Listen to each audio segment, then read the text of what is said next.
Tonight, some of the world's top scientists say they're not going to wait for the government to disclose what it knows or doesn't know about UAPs. You may more commonly call them UFOs.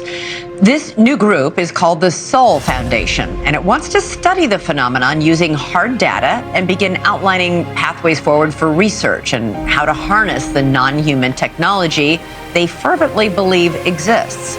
The group includes many familiar faces we've had on the show, like Dr. Avi Loeb, the Harvard professor who claims to have found proof of non-human technology at the bottom of the ocean, and Leslie Kean, the journalist who helped break the David Grush story.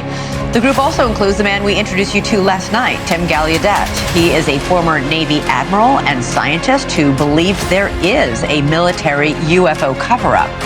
Well, tonight we introduce you to the man who's leading this group, Dr. Gary Nollan.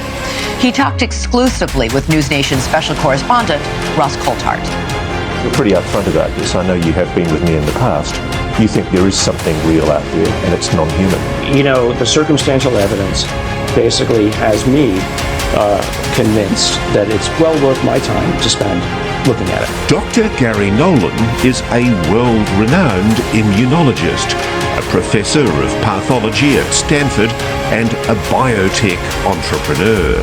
His breakthrough biotechnology gene therapy discoveries around cancer are used around the world. He's also the head of the Soul Foundation, which just announced a new initiative for UFO research and policy.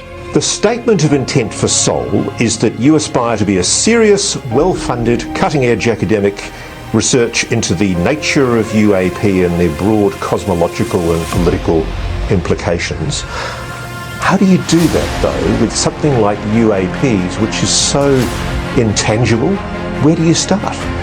You categorize first what the questions are that you want to ask.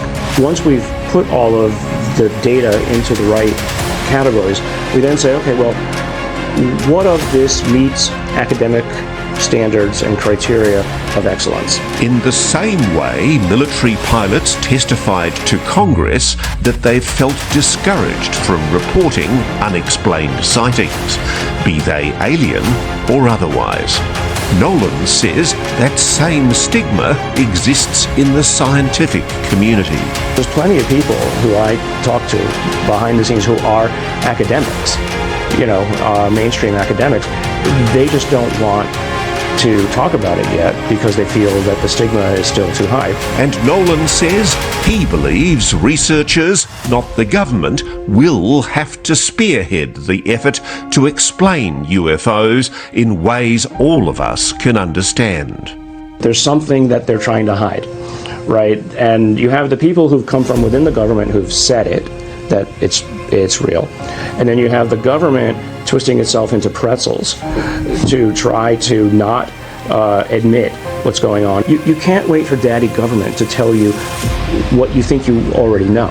They don't need to give you permission to move forward. But why we do need government is that, frankly, you still need the funding structures, right? So how is it that we create an incentive, both for the people on the inside as well as the government, to release the information? I mean, the incentive shouldn't be we're all at the doors with pitchforks, right? The incentive should be that this is going to help the country in some way. There's an opportunity right now, isn't there? If they're real, what are the potentials for humanity that come out of that? I look at this and say, well, there's somebody smarter than us.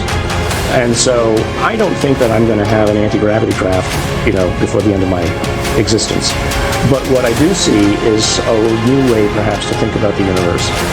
And so I look at that as an opportunity to learn from somebody who's more intelligent. It's simple as that. All right, News Nation special correspondent Ross Coulthart joins us now. Ross, it's fascinating, but I'm still unclear what it is exactly they're going to be studying. Essentially, they're interested in rigorous research into the entire phenomenon of UAPs. And it's such a broad subject, it's very hard to encapsulate in a single sentence. I mean, we know that there are phenomena that is physical, that is manifesting itself in our skies, orbit, oceans, and what they're interested in doing is rigorous, tough, empirical, scientific research that analyses this. And we're at a starting point. I think that the thing that I find interesting about this, Elizabeth, is Normally, when you're in a room full of people, everybody's basically still umming and ahhing about whether this is a real subject that's worthy of engagement. Not anymore. What really struck me about the Soul Foundation event that I felt very privileged to be a part of was that in the audience there were people from Defence Aerospace, people from certain three-letter agencies, people from a broad range of parts of government and private industry. And there was a willingness and an intention to start taking this phenomenon seriously. Science has decided that if the government's not going to do the work publicly, they are. And so I think what this was essentially a policy platform, the beginning of an initiative to start taking this issue seriously. And what they're going to investigate, they're going to work out as they go along. Interesting. Wow. Okay. Ross Coulthart, good to have you on the show again tonight. Thanks. Pleasure. And